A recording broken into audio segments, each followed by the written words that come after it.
Hello everyone, welcome to the Mio and MMA podcast, talking about the UFC's several times a year trip over to Fight Island in Abu Dhabi, this time for Whittaker versus de Ridder as the main event. And what do I think about this card overall? The main event is pretty solid. The co-main event is pretty nice. I like Yan versus McGhee. I don't care for Shara Bullet versus Marc-Andre Barrio, but that's just my general dislike for Shara Bullet. I get it. He draws fans. He draws eyeballs. Fine. Put him up there. Asu Almbaya versus Jose Ochoa. That's a good fight. Nikita Krylov versus Bogdan Gushkov is not amazing, but it's heavyweight or it's light heavyweight. What are you going to do? Bryce Mitchell versus Said Nurmagomedov. It's a fun fight. Muslim Salikov versus Carlos Leal. Low-key banger. Damon Blackshear versus Davey Grant. I am here for it. Amanda Hibosh versus Tabatha Ricci it's fine. It's going to have the same problem I tend to have with Tabatha Ricci fights, and you are listening to this right now and probably can hear exactly what I'm going to say about it. Ibo Aslan, Billy Elikana is fine. Muhammad Yahya versus Stephen Wynn is kind of the low point on the card. Not because it's going to be a bad fight or anything, but it's because both of those guys don't really feel like they belong in the UFC. And then the debut of Marcus Buchecha versus Martin Buday. That is a fight that I think is, We'll get more into it, but I do have some problems with it. There was supposed to be Mozar Evelev versus Aaron Pico, which would have been a really cool fight. And also there was going to be a fight between Asu Almabayev versus Ramazan Tamarov. I like the fight we get instead with Almabayev versus Ochoa, frankly, so I think that's actually an upgrade. So it's a pretty good fight. I have no real complaints about the card as a whole. There is some matchmaking that I'm not a fan of, towards the bottom of the card particularly, but it should deliver on action, and there is some very worthwhile fights and some interesting outcomes that could come from this. As per usual, I'm going to give you the standard Mio anti-betting rant. Betting on MMA is a chaotic and risky venture that should not be used as a way to find financial freedom. It's just a little bit of extra spice on there. Do not bet what you cannot afford to lose. This came up because after one of my podcasts, long time ago, guy on Twitter came after me. He's like, I bet 10 grand and now I can't pay my rent because of your advice. Yeah, don't do that. Don't ever do that. That is a terrible idea. That is amazingly bad. The only person I have never felt the urge to slap for putting that kind of money down on a fight is one of my buddies who had been paid a big settlement by work. Not even a settlement, but a organized labor thing where they got basically a lump sum, and he had no need for it. He has no kids. He was fine. He was great. So he went a bit crazy with the betting. That was fine. But if that is not you, don't do it. There you go. All right, let's talk about the main event here. Robert Whittaker versus Reinier de Ridder. Whittaker coming in as the favorite, minus 162. De Ridder coming in as the underdog, plus 136. I think that's about right. That feels about right. I have to say that de Ridder has done better than I expected him to do in the UFC. If you had told me that de Ridder was going to be 3-0 in the UFC, I would have honestly thought you were pulling my leg. I just thought that his style coming over from one was going to be dealable with, that there were gaps in his game, there were gaps in his physicality that people could exploit and pick up wins probably before he got to this point.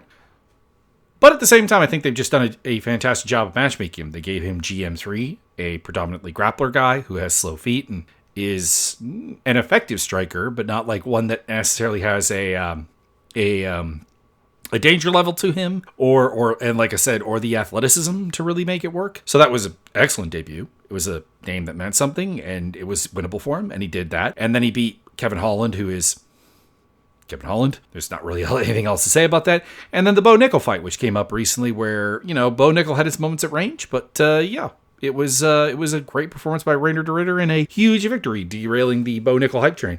And I think that's led to maybe some people thinking that he's going to win this fight. And I don't think so. Let me say the nice things about Reinier de Ridder right up front. He is very large, 6'4", 78-inch reach. He is a very accomplished grappler. He is very dangerous in the clinch, both as a striker and as a grappler.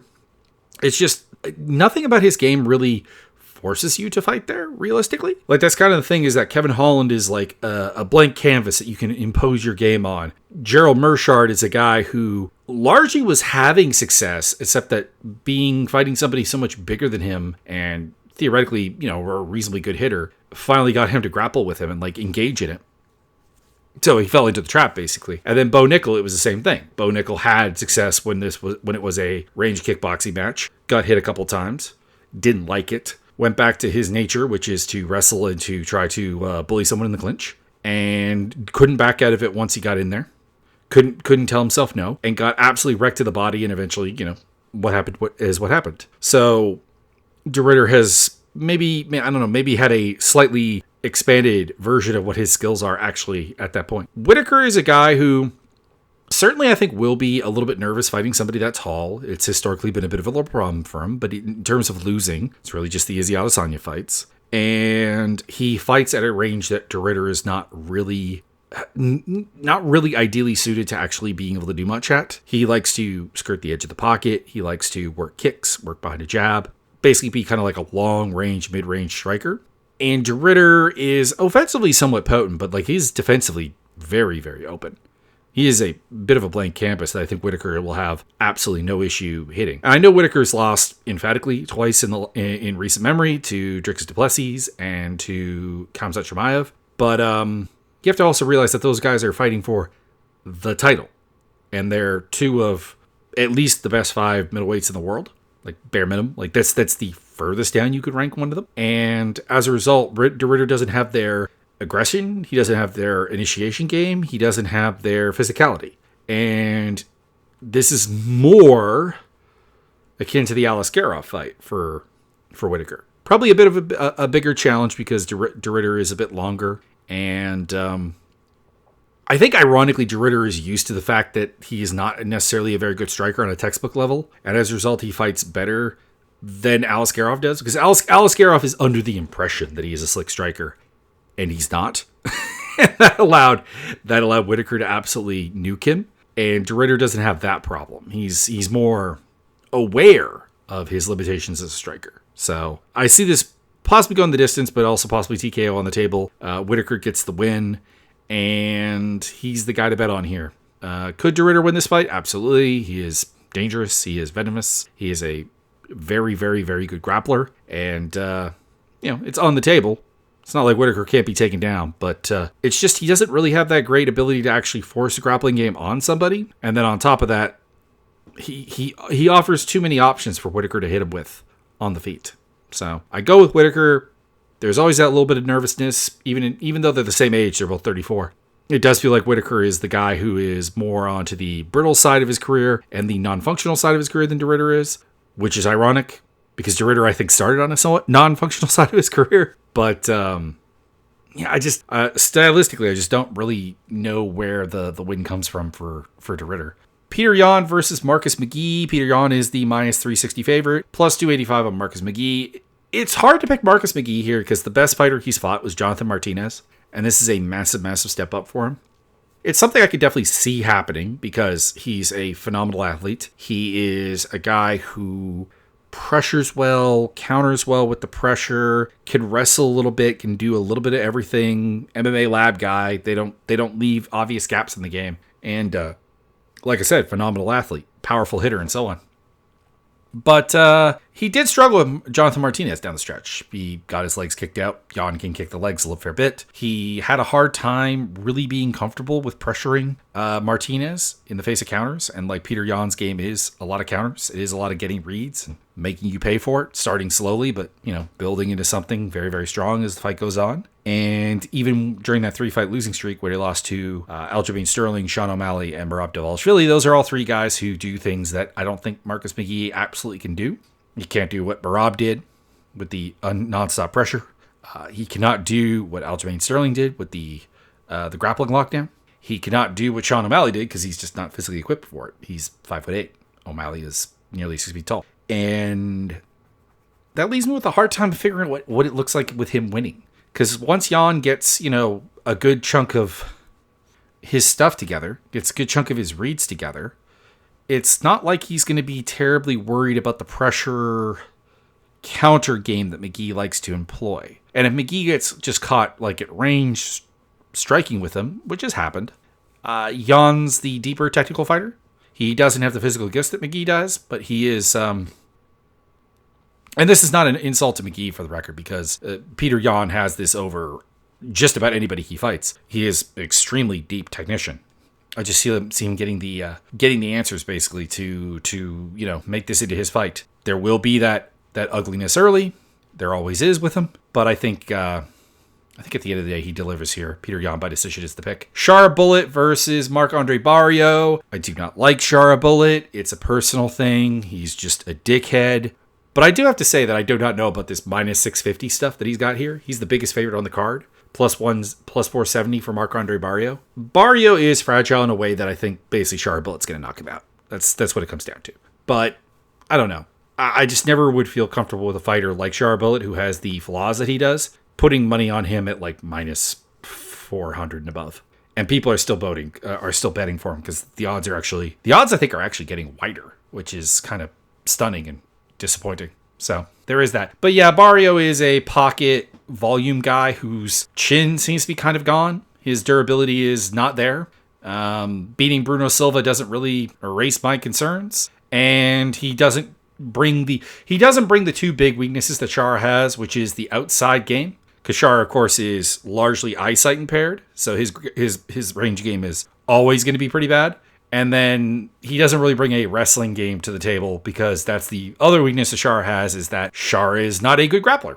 So if you're not going to attack those two weaknesses, you are probably going to lose. And if you are losing your chin, you're probably going to get knocked out. So Shara Bullet by TKO, but I will be really, really, really happy. I'm going to put a little bit of money on Barrio just for that song and dance. I mean, if he wins, it's going to be at the recap. It's going to be me singing, dancing, enjoying life. But yeah, if this fight happens 10 times, Shara Bullet does win. 9 of those. Asu Almabayev versus Jose Ochoa. Almabayev, the slight favorite at minus 115. Ochoa minus 105. This is the closest fight on the card. And that makes sense because this is an interesting matchup of mirror styles. Almabayev is, I think, a little bit too inactive as a flyweight. A little bit too controlled. And it burnt him badly against Manuel Kopp. But, he's got a good counter game. He's got a good wrestling game. He's got some submissions. He's got a little bit of power. He can hurt some people. He can do some things. But realistically, he kind of needs this to be a very, very textbook fight. And Jose Ochoa is the opposite because I think he could probably use a little bit of textbook in him. But he is aggressive, high volume, looks for dynamic, powerful strikes, looks to be kind of defined around like a single exchange where he can maybe hurt somebody. And the problem is I think I'd pick Almabayev. I think I'd pick him pretty comfortably if he was just a little bit more active. But the way I see it is that I think he's going to try and get away with trying to win rounds with 20-ish strikes landed and some control time. And Ochoa is going to just kind of refuse that by having big moments and actually landing hard shots. So I'm going to go with Ochoa by decision here. A TKO is on the cards. It's possible. And I'd actually probably like it that way because, I'm always here for the flyweight finishes. Always here for flyweight proving that it can be exciting, even to the people who don't like it.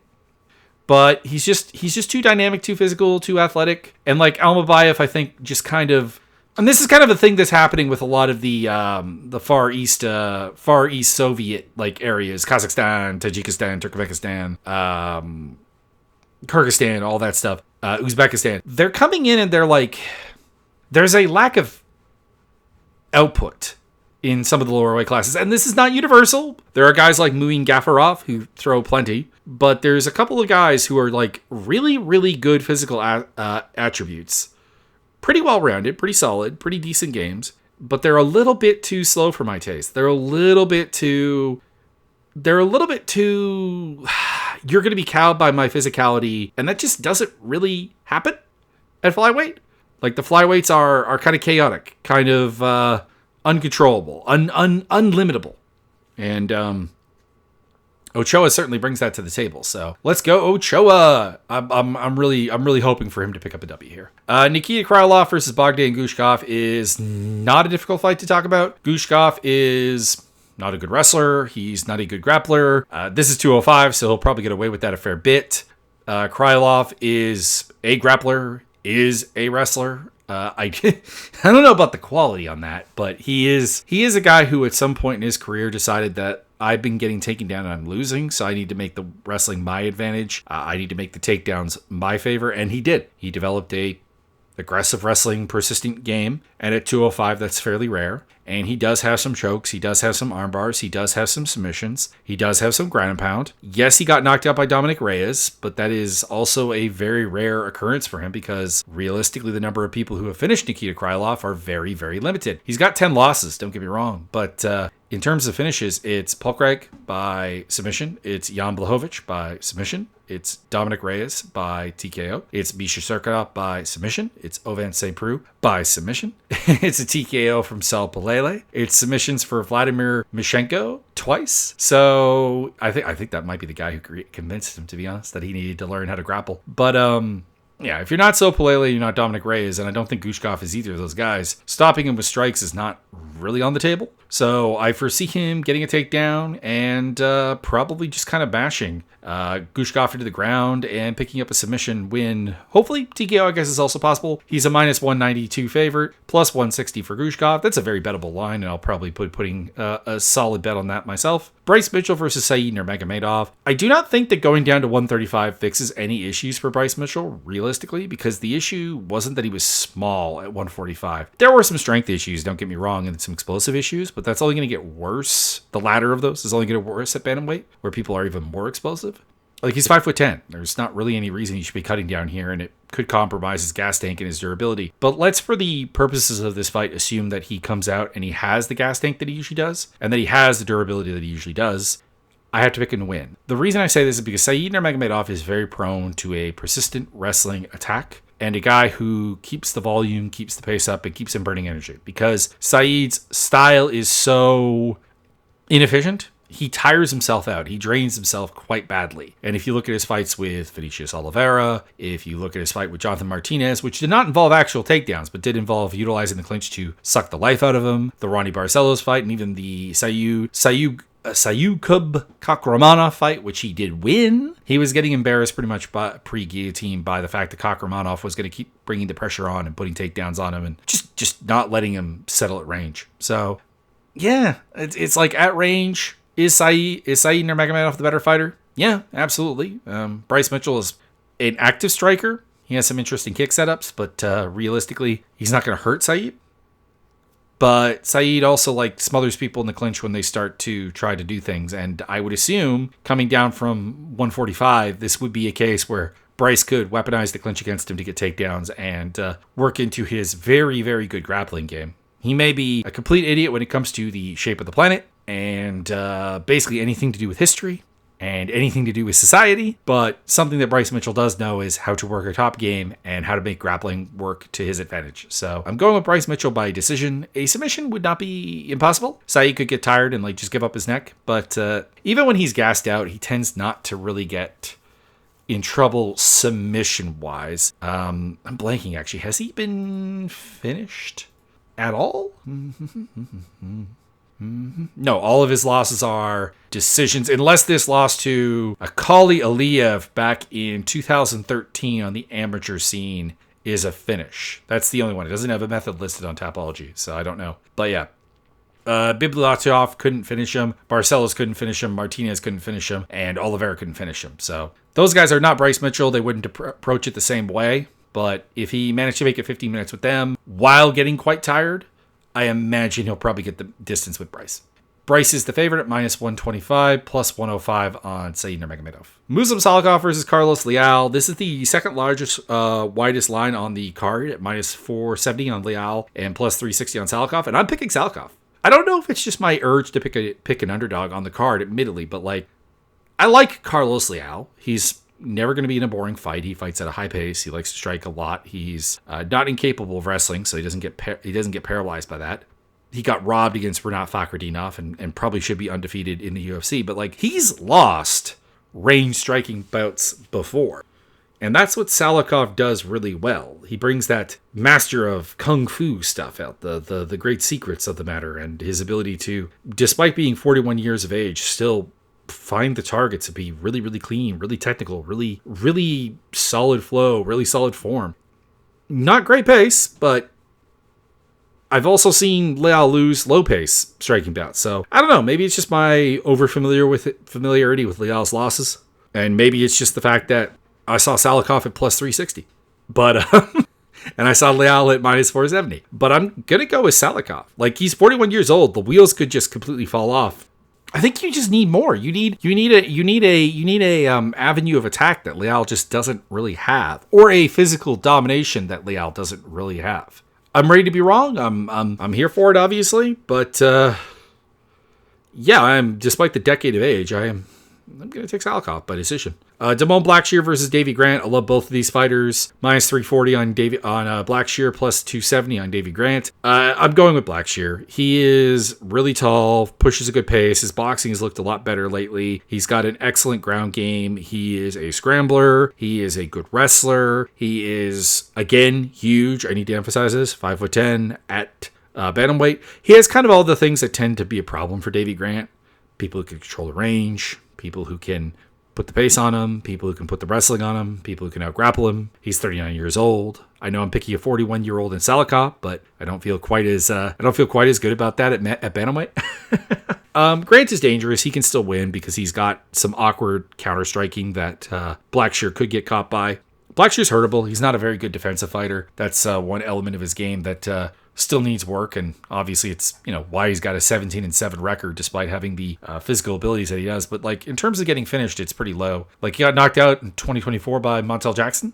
Montel Jackson is a beast. He's a monster. And aside from that, it's a lot of decision losses. It's Tony Gravely by decision, who's a hard hitter. Keith Richardson, Chris Moutinho, Pat Sabatini, Dede Sapatello, Fari Basharat, who's not a light hitter at all, and Mario Bautista. So these are all far more dangerous people than Davy Grant.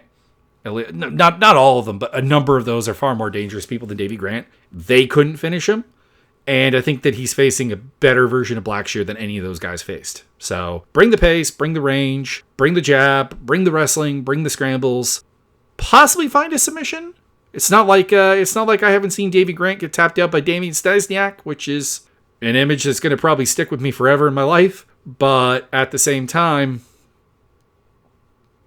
I just have to think that it probably goes the distance, because Blackshear, I think, is a little bit low percentage on his submissions. So we'll go with Blackshear by decision, but that's a good fight. That's a fun fight. Amanda Hibosh versus Tabitha Ricci. You know the deal by now. If Tabitha Ricci could have a atomweight division in the UFC, she'd be champion. And I do not know why they do not do that, because she's got everything the UFC wants to push, and they clearly want to push her. They make a big deal about her every time she fights. She's attractive. She's dating one of their boxers, or married to.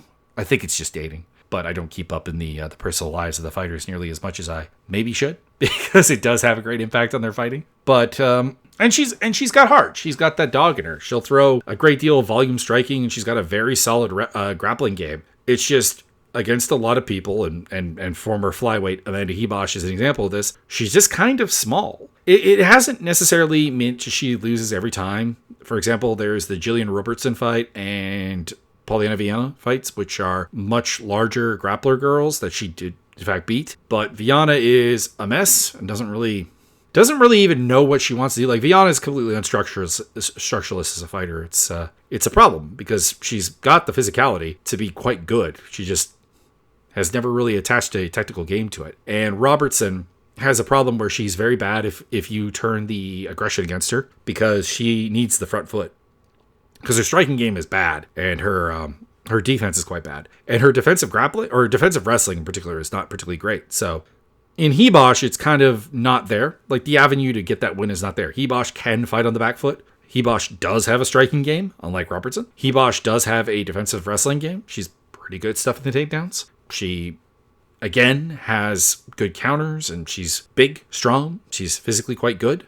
And I absolutely know what a Ricci win looks like. It looks like the Robertson fight, basically. But I just don't see that. I just don't see it working. I just see her kind of hitting the wall and bouncing off, essentially. And it looks like people are a lot more Ricci friendly than I am based on the odds. Ricci is a plus 154 underdog, and it's minus 185 on Hibosh. That could be wider, but I don't know. Maybe it's just that Hibosh has been doing a lot of losing lately. She's on a 2-fight skid against Mackenzie Dern and Rose Namajunas, but Rose Namajunas is a fighter who is nothing like Tabitha Ricci, and Mackenzie Dern is still the best grappler you're ever going to find in the women's MMA right now. Like, it's insanely good. Other than that, it's wins over Leona Pinheiro, Vivi Arusha, lost to Macy Barber. This is not Macy Barber. This is not Caitlin Sermonara.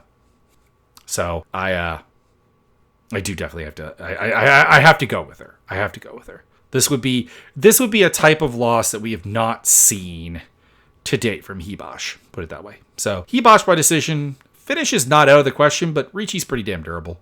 Then we have Ibo Aslan versus Billy Alicana. Aslan is minus 270. Alicana's plus 220. I'm going with Ibo Aslan, but he's not very good. He's just a very, very hard puncher. Like, he's got the physical tools to be a very good 205er. He's got the natural power. He's got some level of a boxing game, which usually is enough at 205, if we're being honest. But he did also just lose to Ian Kudalaba. But, yeah, you'll notice I had some good things to say about him. I don't have good things to say about Alicana just in general. Like, I guess, like, the best thing I can say about Alicana is he's fairly well-rounded. He can do everything that you would want from a 205er, but he cannot do any of it particularly well. So, also there's the weird thing of, like, him weighing at 200 pounds for that fight with, it was Gushkov, wasn't it? Bogdan Gushkov? And getting guillotined by Gushkov. That's a bad look. But, it makes me think he's also like a little bit too small for the weight class. And he's 30 years old, so there's not really a great chance of him improving in leaps and bounds. But I mean, I don't know. We'll see. I probably would laugh and really enjoy Alicana winning this fight because Ibo Aslan has a just annoying personality. It's just a bit. It's a bit much. But I am picking him by TKO here, so there you go. Moving on to Mohamed Yahya versus Stephen Wynn. This is a fight I'm not really looking forward to. Now, to be clear, I think it's going to be a perfectly entertaining fight. I think it's going to be a fun kickboxing match, largely because neither of these guys really have a wrestling game to fall back on or really much of a grappling game to fall back on. They do have some submission wins and so on, but it's against very, very low-level competition. It's just that I don't feel like either of them should be in the UFC, and it feels like they should be here to test people who maybe are, UFC caliber. Because I think, like, either of these guys winning doesn't really do anything. Like, I think Wynn's going to be... Like, in 18 months, I don't think either of these guys are going to be here. And their records in the UFC so far have not exactly been stellar. Yahya lost a decision to Trevor Peek, who is the worst form striker of all time, and then got knocked out by Cowie Fernandez. These are not horrible results by any means. Cowie Fernandez is not a bad fighter. Trevor Peek is. Trevor Peek is like 2 and 3 in the UFC, and the other lot what is Eric Gonzalez. It's not great. And then with Stephen Wynn, he lost to Yardo Aarons, who I guess is getting better, but his like big win coming into the UFC was on Contender Series against AJ Cunningham, who's just not very good. Like AJ Cunningham is notably bad.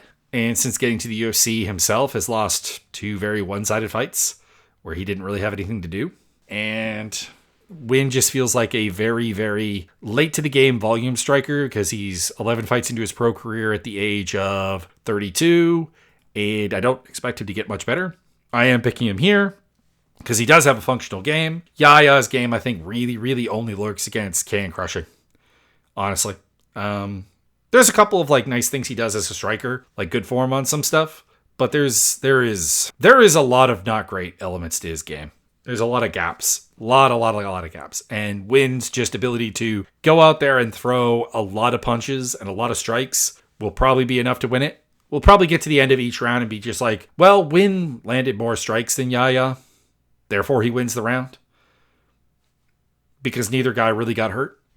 And that's probably what it's going to come down to. So there you go. Picking Wynn. And I just kind of wish this was matched up differently. And I also wish this was matched up differently. Martin Buday versus Marcus Buchecha. Yes, I'm taking Marcus Buchecha, 2-time ADCC world champion at 99 kilograms, multiple-time world BJJ champion, both gi and no gi, Pan American gold medals. This guy is the real deal. He is a phenomenal grappler. He is maybe the best grappler, pure grappler in UFC heavyweight history. Maybe. Like he's on the Mount Rushmore at the very least, and he hasn't even fought yet. And I actually think his MMA record has been pretty good. I do think something decent of Kirill Grushenko, for example, and he did beat him. He's got like locks. The floor is going to be hot lava against him in basically every sense of the word. He has some level of explosive, strong takedown game, which is sometimes the main concern when it comes to heavyweights. Or not heavyweights, but heavyweight BJJ guys. I'm thinking Mauricio Patapano Cruz is a great example of that, of a guy who had an amazing grappling game, but couldn't really actually get anybody down. And as a striker, Buchecha, he doesn't freak out. There is some explosiveness, some form, but I wouldn't think that any long-term striking is a good idea. This is a guy who is going to want to get the takedown pretty soon. And Martin Buday is kind of a grappler predominantly in terms of skill set, but tends to end up striking a lot. He is huge. He is a guy who cuts weight to make heavyweight. I do believe he weighs something about 290 when he's walking around. Quite large guy. So there is that on the table. And Buchecha does not do that. He weighs in about 250 to 260. And he is pretty hard to take down. Like, it's a relatively low sample size. Not a lot of people try to take Martin Buday down. But when they do, they tend to just bounce right off of him. Like, he is really strong and really big. He's a former really fat guy who's coming down in weight and is still weighing about 290. So he's really, really strong, really, really powerful. And the reason I don't like this matchup is I think it's needlessly hard for Buchecha without like any real payoff. Buday is not a good fighter, and I don't think that there's any idea that he is. Like, he got embarrassed by Shamil Gaziev. I think at that point, anybody who was thinking he would turn into stuff was dissuaded. Other than that, he's won in the UFC, obviously. Lucas Bresky, Chris Barnett, Jake Collier, Josh Parisian, Andrei Arlovsky, and Iran Satabaldiev. I don't know why I have a hard time with that name. But yeah, you know, he's gotten the wins, but none of them really are like particularly amazing and awesome, if we're being honest. Like, and I think he probably lost the Bresky fight, frankly. And then the Barnett fight was some kind of illegal strike. I forget which. I mean, this is what I get for not rewatching Chris Barnett fights when I'm picking people who he's fought, because it's just such a unique style that it has no application to like any other fight. But yeah, I'm going to assume Buchecha gets him down and subs him out. That's the pick to make. But there is, I don't know, there's just a chance that it looks worse than it needs to be, or that it stalls out in the clinch a couple of times, and like, and we end up with like people who don't know Buchecha getting this as their first taste of the man and being a little bit put off by it. Like, it feels like you brought Reinier de Ridder in from one, you're bringing Buchecha in from one. Let's take the lessons of the first one, because you did de Ridder perfect matchup, and I would have just gone with somebody else, because there's a lot of guys in the UFC's heavyweight division that would absolutely be a great first fight for Buchecha because of their, you know, suspect grappling, but their relative levels of actual success at the heavyweight division. You could do, let me just pull up the top 50 here and run through this. You could do, looking at who's not booked here. You could do a Tafa brother. It's on the table.